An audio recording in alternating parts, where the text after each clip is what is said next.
जय श्री कृष्ण मित्रों। मैं संजय गुप्ता शो में पुनः आपका स्वागत करता हूँ। पिछले भाग में जैसे हमने पढ़ा था ये महाराज ययाति और उनके बारे में। जैसे कि आपने भी आप जानते ही हैं, जिन्होंने पिछला भाग देखा है उनको पता है कि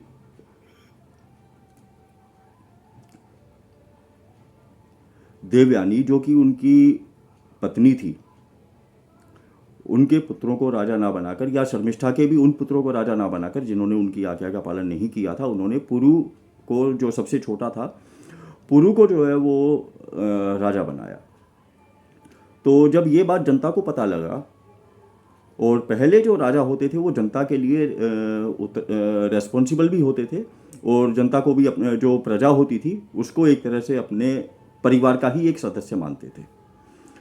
तो जब जनता ने अपना विरोध जताया कि बड़े पुत्रों के होते हुए आपने सबसे छोटे को राजा क्यों बनाया, तो उन्होंने पूरी बात बताई कि जैसे शुक्राचार्य जी ने मुझे जैसे आदेश दिया था, तो उसी का ही पालन करते हुए मैंने शर्मिष्ठा का जो सबसे छोटा पुत्र है जिसने मेरी आज्ञा का पालन किया, मैंने उसको राजा बनाया। तो जनता भी संतुष्ट हो गई और वो अपना चले गए वो। तो उसी तरह से अगर हम अपना प्राचीन इतिहास देखें तो हर्यंक राजवंश आपने सुना होगा, जिसका राजा था बिंबिसार। वहाँ से शुरू होता है ये, और उस राज परिवार को एक पितृहंता साम्राज्य भी बोलते हैं, क्योंकि बिंबिसार को मार के उसके पुत्र अजातशत्रु ने राज्य पे अधिकार किया, और अजातशत्रु को मार के उदयन ने। इसी तरह से 6 राजा हुए उस राजवंश में, और 6 में से 5 राजाओं ने अपने मार के, और अपने पिता को मार के, और मार के इन द सेंस हत्या करके गद्दी पे अधिकार किया, सिंहासन पर। तो जब जनता ने ये देखा कि ये सब चल क्या रहा है, कि जो भी नया राजा बनता है वो अपने पिता की हत्या करके फिर राजा बनता है, तो ये परिपाटी तो गलत है। और उन्होंने बलपूर्वक जो अंतिम राजा था दर्शक, उसको मार के वहाँ से शिशु नाग वंश की स्थापना होती है। और उसी का और दर्शक जो था, उसका जो मंत्री था नाग दशक, उसको राजा बना के और वहाँ से शिशु नाग वंश की स्थापना होती है। ठीक है। तो पहले हम लोग इतना सजग होते थे अपने जो संस्कार है या हमारी जो संस्कृति है उसको लेकर, कि एक कहा आपने भी सुना होगा, जैसा राजा वैसी प्रजा। तो राजा ही डिसाइड करता है कि और राजा को ही जो जनता है या प्रजा है वो फॉलो करती है अपने राजा को। तो उस चीज़ को लेके वहाँ के लोगों में एक आक्रोश था। उन्होंने सोचा कि ठीक है, एक राजा ने मारा, 2 राजा ने मारा, लेकिन जब उन्होंने ये देखा कि ये परिपाटी ही चलती आ रही है, तो उन्होंने उस वंश को ही या उस राज्य को, उस साम्राज्य को उखाड़ फेंका, और नया शिशु नागवंश वहाँ से स्थापित होता है। बट और ये कहते हैं कि ये जैसे बिंबिसार आकाश से सिंहासन के साथ उत्पन्न हुआ था, मतलब एक तरह से अवतार लिया था उसने सिंहासन के साथ ही, क्योंकि उससे पहले कहते हैं कि कोई वंश नहीं, कोई राजा नहीं होता था, कोई कुछ नहीं होता था। बट अगर हम थोड़ा सा हम पीछे जाएं, तो जैसे एआई टेक्निक भी है आजकल, तो एआई का भी अगर हम यूज करें, तो उससे पहले हर्यंक राजवंश से पहले प्रद्योत राजवंश था, उसने भी थोड़े टाइम राज किया। और प्रद्योत राजवंश में जो भट्टिय था, जो बिंबिसार का पिता था, उसने प्रद्योत राजवंश को उखाड़ के और नया हर्यंक वंश स्थापित किया, और राजा अपने बेटे, अपने पुत्र बिंबिसार को बनाया। और प्रद्योत राजवंश से जस्ट पहले बृहद्रथ राजवंश हम देखते हैं। बृहद्रथ राजवंश कौन सा? जिसमें जरासंध जो कंस का ससुर था, और कृष्ण जी से उनकी बड़ी शत्रुता थी, क्योंकि कंस को उन्होंने मारा था, और कंस का आपको पता ही है शत्रुता क्यों थी कृष्ण जी से।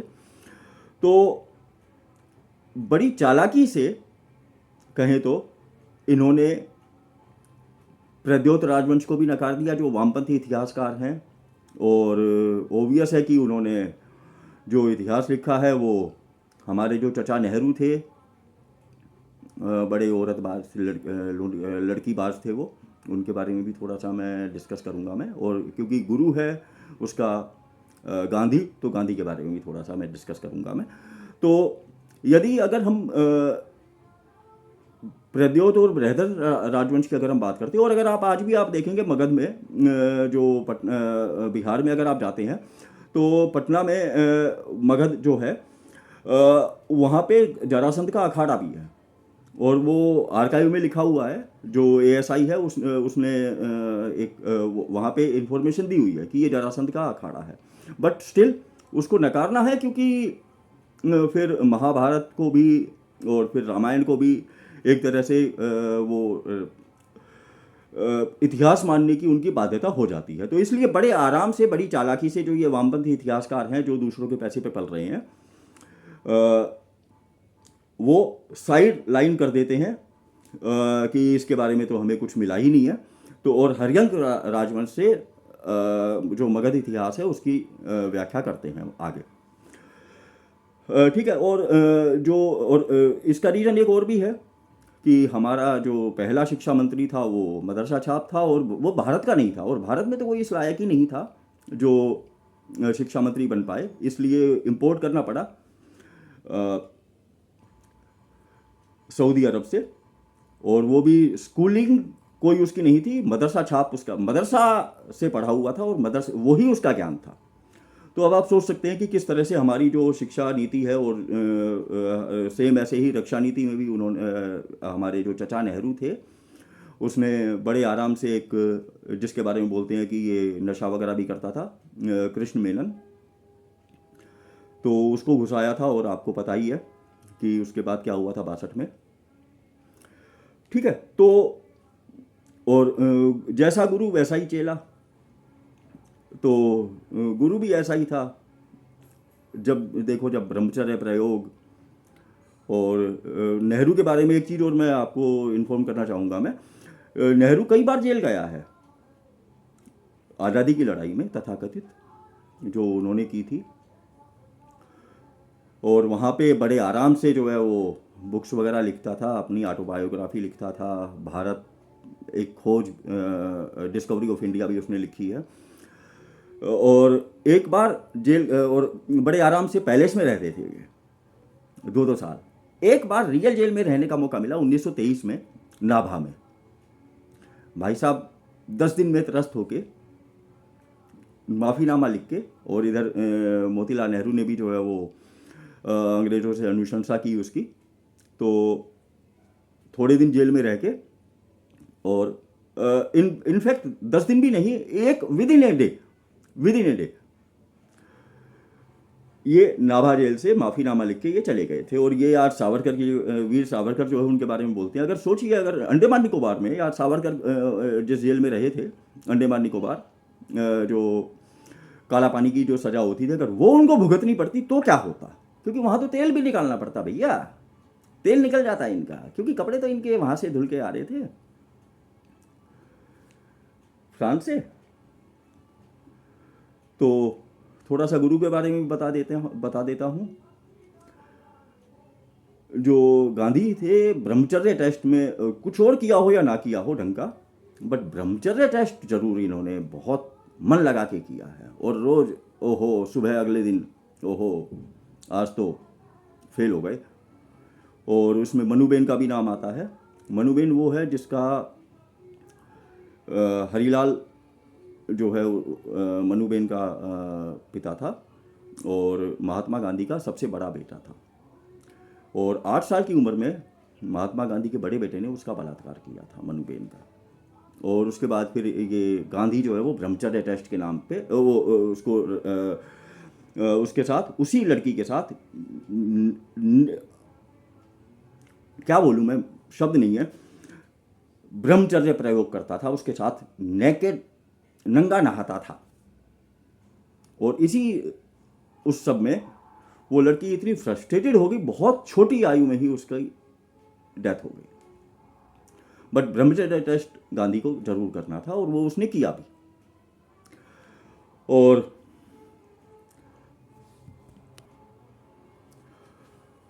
और इसके अलावा ये तो था उसका, और ये सत्य कभी उसने आने नहीं दिया, क्योंकि आता तो छिछालेदार हो जाती, तो इसलिए ये था उसका सत्य। और इसके अलावा उसने ये भी बोला था कि सत्य के बारे में तो क्या बोले, उसने ये भी बोला था कि भारत मेरी लाश पर बनेगा, वो भारत का विभाजन मेरी लाश पर होगा, पर भारत का विभाजन हुआ और वो जिंदा था। तो ये सब उसके सत्य में आते हैं। और अहिंसा का तो खैर कहना ही क्या है। कभी भी आप देखिए, इसका कोई भी अनशन हुआ है या कुछ भी इसका हुआ है तो वो हिंदुओं के विरुद्ध ही हुआ है। 1947 में पार्टीशन के बाद जब हिंदुओं को ये मार रहे थे मुसलमान, तो इसने बोला था कि हिंदुओं को चाहिए कि आराम से वीरतापूर्वक खड़े हो जाएं और वो आए गर्दन काट दे तो वो गर्दन अपनी कटवा ले। यही वीरता होती है रियल। जब हिंदुओं ने प्रतिकार किया और उनकी 2 ट्रेन भर के भेजी वहाँ पे, तो उसके बाद वो थोड़ा शांत हुए, जज्बा थोड़ा कम हुआ इनका। तो क्योंकि रिटेलिएट करते हैं तो जज्बा कम हो जाता है। या आपने आज भी आप देखते होंगे, जहाँ पे प्रतिकार नहीं होता वहाँ पे इनका जज्बा जो है वो सॉलिड रहता है। तो नेहरू उसी टाइम अनशन पे बैठ गया, ओहो ये तो बहुत गलत हुआ, आपने कैसे मार दिया। और इसीलिए मुझे थोड़ा सा, इसीलिए मैं कहता हूँ कि ये हिंदू तो नहीं था, क्योंकि इसकी हरकतें हिंदुओं वाली थी ही नहीं। कौन हिंदू है जो अपने घर में बकरी पालता है। और जो पोजीशन इसकी थी, कौन हिंदू ऐसा है जो अपनी पोती के साथ ये सब हरकतें कर सकता है, अपनी बेटी के साथ ये सब हरकतें कर सकता है। बट ये करता था। इसीलिए मुझे डाउट है कि ये क्या था, ये हिंदू तो एटलीस्ट नहीं था। और नोवाखाली कहीं पे भी आप देख सकते हैं, कहीं पे ये डिनाइल मोड में होता है कि मुसलमानों ने नहीं मारा, ये सब प्रोपेगेंडा फैलाया जा रहा है। या जहां पे हिंदू रिटेलिएट करता है, जैसे मैंने आपको बताया गोपाल पाठा, मोपला में भी इसका सेम यही रिएक्शन था, कुछ नहीं हुआ। 3-4 दिन के बाद ये जाता है वहां पे, मोपला जो मैस्कर था, 3 दिन ब्रूटली जो है वो हिंदुओं को मारा गया। उनकी जो महिलाएं थी उनके साथ बलात्कार किए गए, नेकेड उनको जो ये लोग करते हैं वही सब इन्होंने किया। भीड़ ने बलात्कार किया है, लेकिन ये हमेशा डिनाइल मोड में रहा ये। हाँ, लेकिन जब और मजबूरी होती थी, जाना पड़ता था, तो 3-4 दिन के बाद कि तब तक तुम लोग मैनेज कर लो, यहाँ पे सब कुछ ठीक कर दो, उसके बाद जाता था। जैसे आज बंगाल में होता है, बंगाल में भी जो है वो पप्पू को कोई फर्क नहीं पड़ता, पप्पू या उसकी बहन पप्पन, उसकी बहन जो है और वो बार डांसर जो है उसको भी कोई फर्क नहीं पड़ता। हाँ, लेकिन जब मुसलमान मरता है या मणिपुर में ईसाई मरते हैं तो इनकी पीड़ा जाग जाती है। फिर हिंदू मरता रहे, कश्मीर में भी यही हुआ, हिंदू मरा लेकिन इनको कोई फर्क नहीं पड़ा। इसीलिए मैं बोलता हूं मैं, अदरवाइज मुझे कोई शौक नहीं है ये सब करने का, हिंदू मुसलमान। और आज से पहले हिंदू मुसलमान ही मुसलमान होता था, अब हिंदू मुसलमान होने लगा है तो इनके पेट में दर्द हो रहा है। समझिए इस चीज को। 2014 के बाद जब से मोदी जी आए हैं, थोड़ा हिंदू, अदरवाइज आपके सामने जो दंगे होते थे, आप भी देखते होंगे, आपकी सीट के पीछे बस वगैरह में जब आप ट्रैवल करते थे या ट्रेन में आप जाते थे, बाई एयर आप जाते थे, तो वहाँ पे एक अनाउंसमेंट होती थी। और बसों के पीछे और ट्रेन में तो ये सब होता ही था कि look under your seat, there could be a bomb, और raise alarm and earn reward. और डेली कहीं ना कहीं कुछ ना कुछ बम फटता था ऑलमोस्ट। और कई जगह तो ऐसी होती थी जहाँ पे पत्थरबाजी की घटनाएं आप देखिए कश्मीर के अंदर। हालांकि हिंदुओं को जो कश्मीरी पंडित थे या हिंदू थे उनको भगा दिया गया था, बट जो आर्मी थी वहाँ पे वो भी उनकी आंखों की किरकिरी थी। हाँ, लेकिन जब बाढ़ आई तो आर्मी बचाने आए उनको। और किस तरह से जो है यासीन मलिक जो नृशंस एक हत्यारा था, ब्रूटल रेप मर्डरर रेपिस्ट जो था, उसका किस तरह से इन्होंने महिमा मंडन किया था। जब मर्जी वहां ये पीएम हाउस में बुला लेते थे उसको।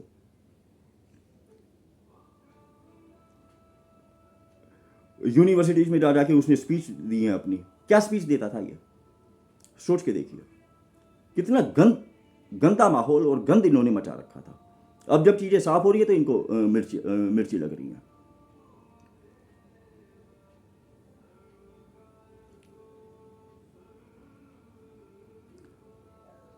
चलिए इसी के साथ मैं अपनी वाणी को विराम देता हूँ।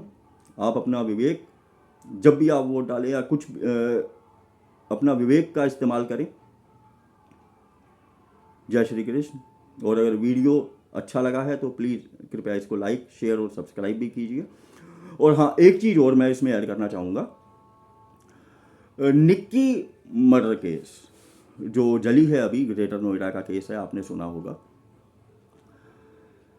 तो मैं उसको थोड़ा सा उसमें कुछ अपब्रिंगिंग या कहिए कि न्यूज़ इस तरह की आई है, तो मैं अपने आप को रोक नहीं सका और मैंने कहा आपके साथ में शेयर करता हूँ। मैं निक्की मर्डर केस, निक्की के केस में इन्होंने मार दिया, दहेज हत्या है, ये है वो है, और मीडिया ने भी दहेज के दाना और जल्लाद और ये सब चलाया इन्होंने। और आज की डेट में मीडिया शांत है, कोई कैप्शन उनका ऐसा नहीं आ रहा कि जो, क्योंकि नारी सशक्तिकरण थोड़ा सा कमज़ोर पड़ जाता है, इस कारण से ये लोग ये सब चीज़ें नहीं लाते। तो निक्की मर्डर केस में 2 बहनें हैं, एक ही घर में है वो, निक्की और उसकी बड़ी बहन कंचन।